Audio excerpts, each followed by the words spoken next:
ሰላም ኣብ العالم ዘለኹም ክብራት ኣሕዋት ሰላም እግዚኣብሔር ምሳኹም ይኹን። ናይ ሎም መዓልቲ ሓንሳብ ኬና ንሰርሖ እምበኣር እዚ እትርእይዎ ዘለኹም ንድራር ድዩ ንምሳሕ ድዩ ዝተፈላለየ ዝኾነና ናይ ጥዕና ኣዝዩ ፅቡቅ ዝኾነ ምግቢ ክንሰርሕ ኢና ክትፈትውዎ ከዓ ተስፋ እንዳገበርኩ ቅድሚ ናኦም ባለይ ግን እቶም ሓደሽኣ ዘለኹም ላይክ ሳብስክራይብ ኮመንት እንዳገበርኩም ነዚ መዓልታዊ ሒዘ ዝመፅእ ቪድዮታት ተኻፈልቲ ክትኮኑ ብክብሪ ዕድመኩም እቶም ምሳይ ፀናኹም ከዓ ከም ቀደምኩም ምትብባዕኹም ኣይፈለኒ። እዚ ቪድዮ ብላይክ ጀምርዎ።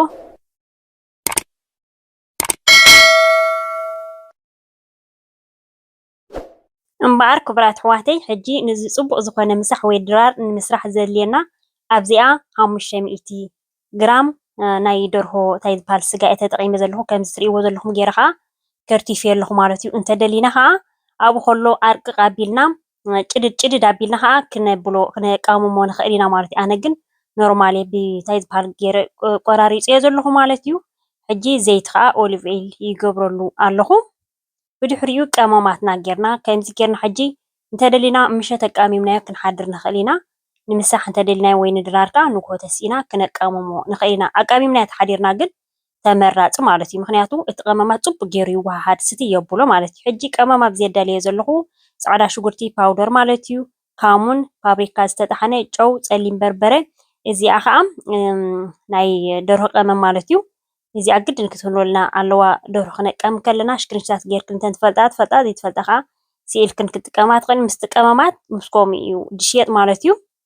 ሕጂ ከም ትርእይዎ ዘለኹም ጌርና ቀመማትና ክነብሎ ኢና። ኣብዚ ርጉእ ሓደ ክልተ ማንካ ኮና ክንውስኸሉ ንኽእል ኢና ማለት እዩ። ግን ምስቲ ንምንታይ ዘይገበርኩሉ ኣነ ርጉኦ ኣብቲ ባኒ ንሰርሖ ኣብኡ ክንገብር ስለ ዝኾና ብኸምኡ እየ ነዚ ርጉኦ ይገበርኩሉ እምበር ርጉኦ ተጌርናሉ ከዓ ብጣዕሚ እዩ ፅቡቅ ዝመፀልና ማለት እዩ። ኣነ ሕጂ ንምሳሕ እየ ዘዳልዎ ዘለኹ ማለት እዩ። ንጉሆ እየ ዘቃምሞ ዘለኹ። ንጉሆ ኣቃሚመ ከዓ ንምሳሕ እየ ዝገብሮ ዘለኹ ማለት እዩ። ክሳብ 3 ሰዓት ዝኸውን ኣቢለ ሽፍን ኣቢለ ኣፅኒሐዮ ኣብ ደገ ማለት እዩ። ከምዚ ኣብ ፍርጅ ንገብሮ እንተኮይና ግን ኣብ ቅመም ኣቢልና ሓዲርና ማለት እዩ። ብምሸት ኮይና ኣብ ፍርጅ ክንእትዎ ንኽእል ኢና፣ ፀገም የብሉን እዩ። ከም ትርእይዎ ዘለኹም ጌርና ፅቡቅ ጌርና ክወሃሃደልና ክሳብ ውሽጢ ክኣቱ ፅቡቅ ጌርና ሕሲ ምስ ኣበልናዮ ፕላስቲክና ጌርና ዕሽግ ነብሎ። ምክንያቱ ዋላ ሓደ ፀገም የብሉን እዩ። 5 ሰዓት 6 ሰዓት ከም ዝበልኩኹም እንተሓዲሩ ክሓድር እንተኮይነ ግን ኣብ ደገ ክንገብሮ የብልናን። ምክንያቱ እቲ ስጋ ካብ ፍርጅ ምስ ወፀ ነዊሕ ክፀንሕ ስለ ንጥዕናና ፅቡቅ ዘይኮነ ኣቅም ኣቢልና ኣብ ፍርጅ ተገበርናዮ ተመራፂ እምበኣር ንሱ ክሳብ 3 ሰዓት ዝኾነልና በዚኣ ከዓ እዛ ባኒ ናይ ጥዕና ዝኾነት ባኒ ክንሰርሕ ኢና።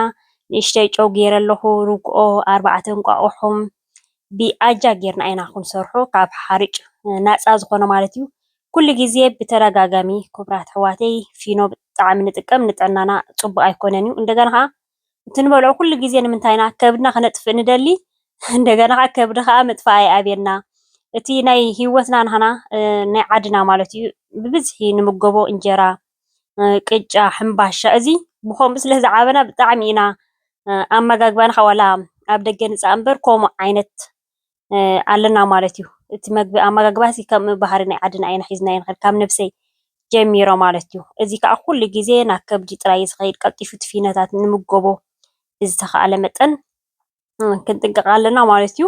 ሓፈሻ ሕጂ ኣጃ እየ ኣብዚ ዝጥቀም ዘለኹ ን4 ባኒ ፍሪዝ ዝበላ እየ ክገብር።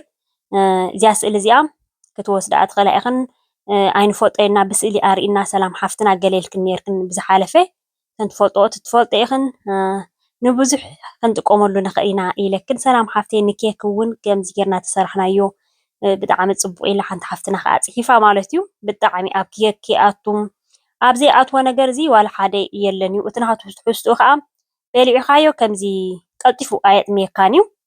ሒዙካ ከዓ ክውዕል ይኽእል እዩ። እቲ ናቱ ትሕዝቶ ከዓ እቲ ናይ ፊኖ ገለመለ ልክዕ ከምዚ ናይ ጥሕኒ ትሕዝቶ ዘለዎ ዝለገሰ እዩ ማለት እዩ። ስለዚ እዚኣ ናይ ታርሽም ናይ ኣጃ ክንጥቀመላ ኣለና። ሕጂ ፓውደር ከዓ 10 ግራም ፓውደር ከዓ ንገብረሉ ምንታይ ዝበሃል ገብረልና ኣፍኩስ ከብለልና እቲ እንቋቑሖ ርጉኦ ብጣዕሚ ፅቡቅ እንዲ ዝገብረልና። ሕጂ ከም ትርእይዎ ዘለኹም ከምዚ ዕርዩ እንታይ ዝበሃል ክንገብር የብልናን ማለት እዩ። ከምዚ ትርር ዝበለ ክኾን የብሉን። ምክንያቱ ጥረታት ከዓ ስለ ንገብረሉ ዕርዩ ከዓ ልምልም ዝበለ ክኸውን ማእኸላይ ክንገብሮ ክንክእል ኣለና ማለት እዩ።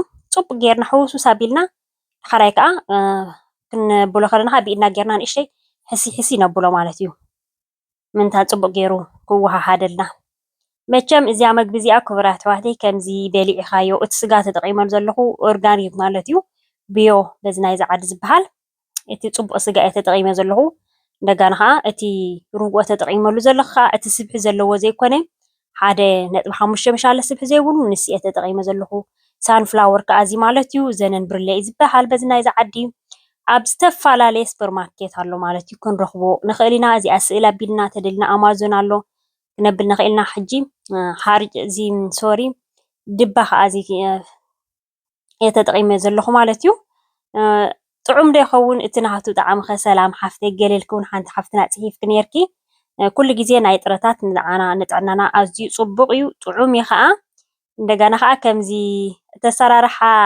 እንተሪእናዮሲ እቲ ጣዕሙ እቲ ታድሽሙ ከኣስ ክተብለስ እንታይ ዝበሃል እዩ ክቡራት ኣሕዋተይ ምክንያቱ ተገዳሲ እንታይ ክንበልዕ ከም ዘለና ከመይ ጌርና ክንሰርሖ ከም ዘለና እምበር እቲ ናሃቱ ጣዕሚ ከዓ መሊሰ ከፅሕፍ ገለ መለስ ንዓይ ከዓ ሕስብ ክትብላለ የለቅን በቲ ተፈልጦ ይኹን ናይ ሓዳር ናይ ገዛ ቆልዓ ሒዝካ ቀሊል ነገር ኣይኮነን እዩ ማለት እዩ ጥዑም እዩ ከዓ ዝሓፍተይ ጥዑም ዴልክ ዝሓተትክኒ ጥዑም እዩ ብሓፈሻ ግን ንዓ ከዓ ክንብልሲ ክንተሓላለኽ ንክእል ኣለና ማለት እዩ ሕጂ ከምዚ ጌርና ፅቡቅ ጌርና እንታይ ዝበሃል ክንገብረሉ ኢና እቲ ጥረታት ንባዕሉ ከምዚ ጌርና እቲ ናይ ቋቁሖ እቲ ናይ ርግኦ ዝገበርናሉ እቲ ናይ ኣጃም ዝበልኩኹም ከምዚ ጌርና ጥረታት ተጌርናሉ ከዓ ዋላ ሓደ ከማንሲ ፀብሒስ ተወሳኺ የድልየንን እዚ ማለት ብጣዕሚ እዩ እቲ ናሃቱ ትሕዝቶ ከግጅፈና ዘይክል እንደገና ንኣካላትና ከዓ ሃናፂ ዝኾኑ ማለት እዩ ፅቡቅ ትሕዝቶ ዘለዎ ሕጂ ከም ትሪእዎን ዘለኹም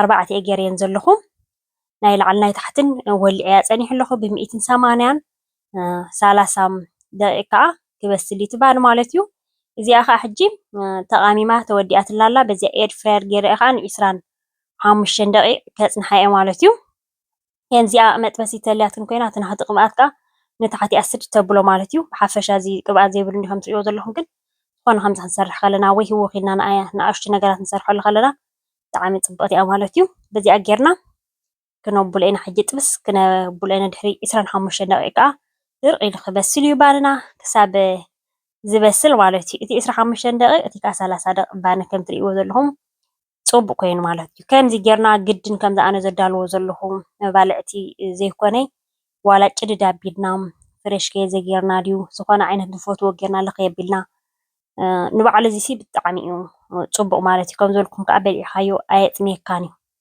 ሕዚ ዘብለካ ከብድኻ ከም ትሪእዎ ዘለኹም ብጣዕሚ ፅቡቅ ኮይኑ ፈኺሱ ንባዕሉ እቲ ናይ እንቋቑሖ የፍኩሰ ትርጉኦ ንገብረሉ ንእሽተይ ፓውደር ጌርና ፍኩስ እዩ ዝብለልና ብጣዕሚ ፅቡቅ ኮይኑ ከምዚ ተሰሪሑ ኣሎ ማለት እዩ ክቡራት ኣሕዋተይ ንኽትሪኦ ደስ ዝብለካ ንኽትምገቦ ከዓ በሊዕካዮሲ እዚስ ከምዚ ስብሕታት ዘለዎ መግቢ ዶ በሊዐ ከግጅፈኒ ዶ ክኸውን ስብሕታት ክገብር ይኮነ ኣብ ኣካላተይስ ክትብል ኣይትኽእልን ኢኻ ማለት እዩ ብጣዕሚ ፅቡቅ ዝኾነ እዩ ሕጂ ኣብዚ እንታይ ዝበሃል ክንገብር ኢና ኩሉ ኦረዲ ስጋና በሲሉ ኣሎ ማለት እዩ እንደገና ሳላጣ ከዓ ኣዳልየ ኣለኹ ኩሉ ሬዲ ገይረ ክሳብ እቲ ዝበስለለይ ስጋ ክሳብ ዝበስል እቲ ባነታት ክሳብ ዝበስል ኣዳልየ ኣለኹ ማለት እዩ ኣቮካዶ ጭድድ ኣቢልና ጉርከ ግብር ኣቢልና ኣብኣ ከለና ዋላ ግድን ስጋ ናይ ደርሆ ዘይኮነ ነብል ንኽእልና ግን ንምሳሕ ኢልና ብፍላይ ንዳልዎ ተኮይንና ከዓ ምሳሕ ፅቡቅ ዝኾነ ምሳሕ ንምሳሕ ድራር ተኮይንና ከዓ ፎኩስ ነገራት ማለት እዩ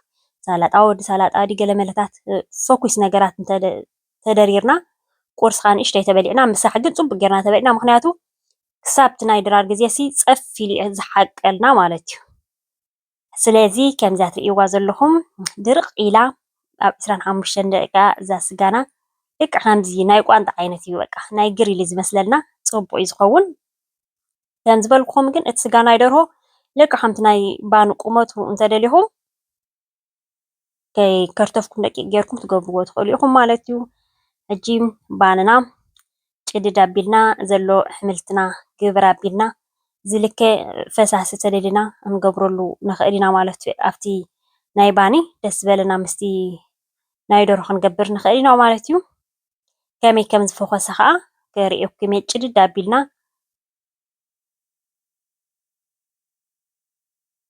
ብጣዕሚ እዩ ድርቕ ኢሉ ፅቡቅ ኮይኑ በሲሉ ማለት እዩ። ከም ዝበልኩኹም እቲ እንቋቑሖ ንክበስል ኣይድንግን እዩ። እቲ ኣጃ ከየብሰልካ ከማን ምስ ፀባ ጌርካ እውን ኣብኡ ከሎ ይብላዕ እዩ ማለት እዩ።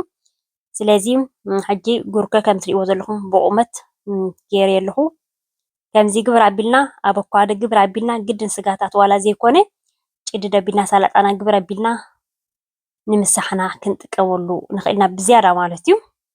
ክቡራት ኣሕዋተይ ከም ትሪእዎ ዘለኹም ሰላጣይ ኩሉ ኣፃፊፈ ኮሚደረይ ሽጉርተይ ኩሉ እቲ ክሳብ ዝበስል ሬዲ ገይረ ስለ ዝፀናሕኩ ሕጂ ከምዚኣ ጌርና ጣዕጣዕ ነብላ ማለት በታ ጎኒ ከዓ ቡና በታ ጎኒ ከዓ ኣላ ክትርእይዋ ኢኹም ክትፅብቕ መዓት ኣብ ምእተው ከም ዝረኣኹማ ክቡራት ኣሕዋተይ ገለ ዓይነት እያ ኬክ ኣይኮነትን እያ እምባሻ ኣይኮነትን እያ እንታይ ኢኹም ክትብልዋ ንድዒ ስም እንዳውፃኹምላ እንዳመረፅኩምላ ፅንሑሞ እዛ ቁርሲ እውን ተጠቒመላ ዘለኹ ክቡራት ኣሕዋተይ ኣሰራርሓኣ ከዓ ንፅባሕ ሒዘልኩም ክመፅእ እንታይ ኢለኩም ነይረ ዋ ንዓርቢ ሒዘልኩም ክመፅእ ኢለኩም ሲ ብእውነት እንድዒ ገሪምኒ ከማን ኣነስ ደሓነ መዓልታዊ እንዲ ሒዘ ዝመፅእ ቪድዮታት ግን ንዓርቢ ኢለኩም ነይረ ብዝሓለፈ ሒዘልኩም ክመፅእ ኣሰራርሓ ገለ ኢለኩም ብሓፈሻ ወደል ፈሰኽ እዩ ዘብለና ዘሎ ወደል ፈሰኽ ትረብዶ ቪድዮ ከዳልስ ዋላንቲ ሬዲ ዝኾነ ቪድዮ እውን ኣይሰደድክልኩምን ማለት እዩ ብጣዕሚ ሓደ ሓግደ ግዜስ በቃ ይሽልሽወካ እንታይ ዝበሃል ክትገብር ከዓ ትደሊ ካብ ዓርብታት ኣትሒዝና ክሳብ ቀዳመ ሰንበት በቃ እንጆይ ክንገብር ቀኒና ማለት እዩ። ክቡራት ኣሕዋተይ ከምዚ ትርእይዎ ዘለኹም ከምዚ ኮነ ምልዕሊ ኣቢለ እንታይ ተጠቒመ ዘለኹ ከዓ ሰናፍጭ ተጠቒመ ዘለኹ ማለት እዩ። ክስእልዎ ትኽእሉ ኢኹም ተጠቐምኩሉ ደስ ዝበለና ኣብዚ ፈሳሲ ክንጥቀም ንኽእል ኢና። ከምዚ ግብር ኣቢልና ገለ ዓይነት ዝኾነት ምሳሕ ከዓ ጌርና እያ እዛ ቁርሲ እውን እዚኣ ከዓ ክቡራት ኣሕዋተይ ብሓፈሻ ኬክ ኣይኮነትን እያ ከም ዝበልኩኹም እምባሻ እውን ኣይኮነትን እያ ስም ምረፁላ እንዲኹም ባዕልኹም ኣሰራርሓ ሒዘልኩም ክመፅእ ብጣዕሚ ብጣዕሚ ከምዚ ኣድቨርታይዝ ክገብር እየ ድየ ፅብቕቲ እያ ክብል ኢለ ዘይኮንኩሲ ብእውነት ዘይቀል ዓለም ዝኾነ ዓበይቲ በዓላት ናኾን ከሎ ድዩ ናይ ደቅና በርስደይ ድዩ ዋላ ናይ ምምፃሕ ሒዝናየ ንኸይድ ድዩ በቃ በሊዕኻስ ዳርጋ ብእውነት ክቡራት ኣሕዋተይ ንዓኻ ኣቲ ነፍሰይ ቅርፂ ክሃለዉ ኢልካ ከምዚ ብልዒ ከይበዝሓካ ኢልካ ኢኻ ትገድፋ ባዕልኻ እምበር ክጥዕም መዓት እያ ብጣዕሚ ከዓ ካብቲ ኩሉ ግዜ ሒዘልኩም ዝመፅእ ፍልይ ዝበለት ኣሰራርሓ እያ እዛ ቁርሲ እውን እዚኣ ሒዘልኩም ከዓ ክመፅእ እየ ማለት እዩ። ከምዚ ፅባሕ ደሞ ባልኩ ገድፎ ክቡራት ኣሕዋተይ ብዝኾነ ክቡራት ኣሕዋተይ ንፅባሕ እዛ ቁርሲ እውን ሒዘልኩም ክመፅእ እየ ንሎማዓንቲ መደበይ ኣብዚ ከኣኽለኒ እዩ ጀሚረ ክሳብ ዝውድእ ዝተኸታተልኩምኒ ካብ ልበይ ዘመስግነኩም ክትኣቱ ከለኹም ላይክ እንተረሲዕኹም ክትወፁ ከለኹም ኣይትረስዑ ብካልእ ትሕዝቶ ክሳብ ዝምለሰኩም ሰሰና